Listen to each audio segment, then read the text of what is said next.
Good morning friends.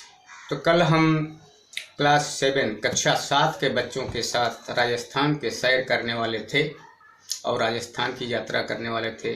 Rajasthan Jaipur pink city की नज़ारा देखने वाले थे। चलिए आज हम राजस्थान की और जयपुर पिंक सिटी गुलाबी शहर का दर्शन कर ही लेते हैं। आइए अपने किताब को खोल लीजिए। आज पेज नंबर 28, जैसे कि मैंने बताया था, पेज नंबर 28 को आप खोल लीजिए और हम राजस्थान के लिए श्री गणेश कर देते हैं। आज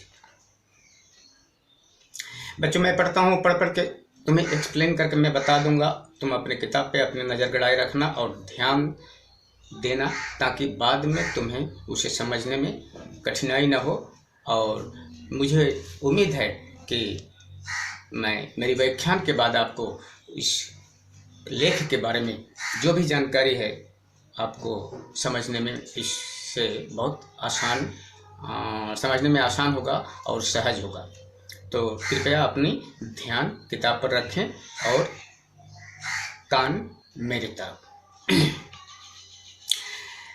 राजस्थान घूमने की चाहत तो मेरे मन में बचपन से थी, क्योंकि राजस्थान की सांस्कृतिक परंपरा व ऐतिहासिक किले, रेगिस्तान, भोजन तथा विभिन्न उत्सव आदि के बारे में सुनती आई थी। बच्ची बता रही है कि उसके मन में राजस्थान घूमने की लालसा लगी हुई थी बहुत पहले से। उन्होंने सुन रखा था वहाँ के सांस्कृतिक कार्यक्रमों के बारे में, कल्चर के बारे में, परंपराओं के बारे में, ऐतिहासिक बहुत से बड़े बड़े जो किले हैं, इमारतें हैं, राजे रजवाड़ों के वक्त के बनाए हुए, इन सब चीज़ों के बारे में उसने सुन रही। स्थान जिसे मरुभूमि कहते हैं, अंग्रेजी में डिजर्ट, हमारे देश में है राजस्थान में, जिसका नाम है थर मरुभूमि। हिंदी में प्योर हिंदी में कहा जाता है, शुद्ध हिंदी में रेगिस्तान। तो रेगिस्तान बालुओं का सागर होता है, केवल बालू बालू बालू सैंड होता है, और वहाँ सफ़र करने के लिए हम ऊँट का इस्तेमाल करते हैं, इसीलिए ऊँट को कहा जाता है मरुभूमि का जहाज, रेगिस्तान का जहाज कहा जाता है, क्योंकि जहाज उस ऊँट के सिवा उस मरुभूमि यानी रेगिस्तान को पार करने का और कोई साधन नहीं है। तो बच्चों इन सब चीज़ों के बारे में बच्ची के दिमाग में था पहले से ही, और आज उसे पिताजी के उसके पिताजी के कहने पर उसके मन में और भी लालसा घूमने की बढ़ गई थी राजस्थान की। पिताजी ने जब बताया कि इस बार हम सर्दियों की छुट्टी में राजस्थान चलेंगे, यह बात सुनते ही उसके मन में लालसा और बढ़ गई।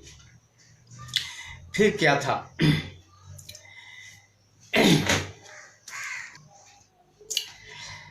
गुवाहाटी से राजधानी एक्सप्रेस पकड़ करके दिल्ली, और दिल्ली से राजस्थान जा करके वो घूम कर तो चली आई। आने के बाद में अपनी अनुभव अब हमसे शेयर कर रही है, हमसे बांट रही है। उसके मन में बहुत आनंद है। वो बताती है कि माँ, पिताजी, मैं और मेरा एक छोटा भाई जिसका नाम है अर्नब, हमने राजधानी एक्सप्रेस जो गुवाहाटी से दिल्ली जाती है उस पर सवार होके हम दिल्ली पहुँचे।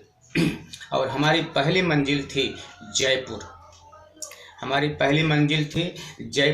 हम दिल्ली से जयपुर की यात्रा भी रेलगाड़ी से हमने तय की, और लगभग 5 घंटे में हम राजस्थान के राजपूत योद्धाओं और वीरांगनाओं के बारे में सोचते न जाने कब हम जयपुर पिंक सिटी गुलाबी शहर पहुंच गए, कुछ पता ही नहीं चला।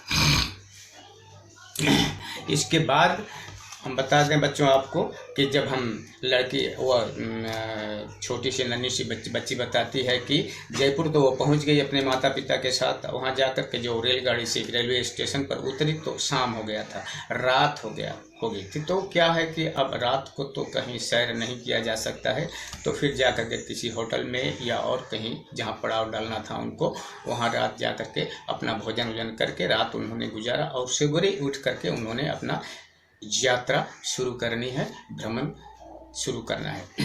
तो अगले दिन सुबह जब ये उठे तो जयपुर घूमने के लिए वे निकल गए अपना नाश्ता पानी करने के बाद। तो यहाँ घूमते हुए मासूम बच्ची बताती है कि मैंने देखा मतलब सुनियोजित शहर है जयपुर। जयपुर बहुत ही सुनियोजित शहर है, मतलब बहुत परिकल्पित ढंग से बनाया गया है। वहाँ का हर इमारतें, सड़क, ड्रेनेज सिस्टम या पेड़ पौधे जो कुछ भी लगाए गए हैं, बड़ी बड़ी इमारतें हैं, छोटे घर हैं, बड़े घर हैं, बिल्डिंग हैं, सब कुछ इतने ढंग से, सुचारू ढंग से, सुंदर से बनाए गए हैं और सजा कर रखे हुए हैं। देखने से दिल को बड़ा आनंद पहुंचता है, मन को बड़ा आनंद पहुंचता है। बहुत सुनियोजित ढंग से, जहां जिसको रहना चाहिए, जिस चीज़ को जहां स्थापित करना चाहिए, उस तरह से स्थापित करके शहर को बनाया गया था, बसाया गया था। इसीलिए वो कहती है कि यह बहुत सुनियोजित शहर था। हमें बहुत आनंद आया इसे देख करके। तो बच्चों, यहाँ जितनी भवनें हैं, बिल्डिंगें, इमारतें, सबका रंग, सबके ऊपर गुलाबी रंग चढ़ा हुआ था, सबके ऊपर गुलाबी रंग चढ़ा हुआ था। इसीलिए जिधर देखो उधर ही पिंक, गुलाबी रंग ही नज़र आ रहा था, जिसके चलते इस शहर का नाम गुलाबी शहर भी रख दिया गया है। इसे पिंक सिटी कहते हैं अंग्रेजी में, गुलाबी शहर। तो ये जो गुलाबी शहर है अपना जयपुर का, ये विश्व के सुंदरतम, सुंदर से सुंदर शहरों में से एक माना जाता है। ये भी एक उनमें से एक सुंदर शहर है। ये हमारे लिए गर्व की बात है कि हमारे देश में भी ऐसे सुंदर शहर हैं, जिसकी तुलना विदेशों की और भी मतलब सुंदर से सुंदर शहरों के साथ इसका नाम भी जुड़ा हुआ है। तो बच्चों, अब अपने माता पिता के साथ ये बच्ची जयपुर की सैर करने लगी है और अपना अनुभव हमें बताती चली जा रही है। हम भी उसे देखते हैं कहाँ तक हम उससे सीख पाते हैं, क्या समझ पाते हैं। और आप इससे आगे की जो इसमें है थोड़ी घर में रीडिंग पढ़ने की कोशिश करना, और मैं अगले वीडियो में आपके साथ इस पर चर्चा करूंगा और इसे व्याख्या करके आपको समझाने की कोशिश करूंगा। तब तक के लिए शुक्रिया, धन्यवाद, खुश रहें।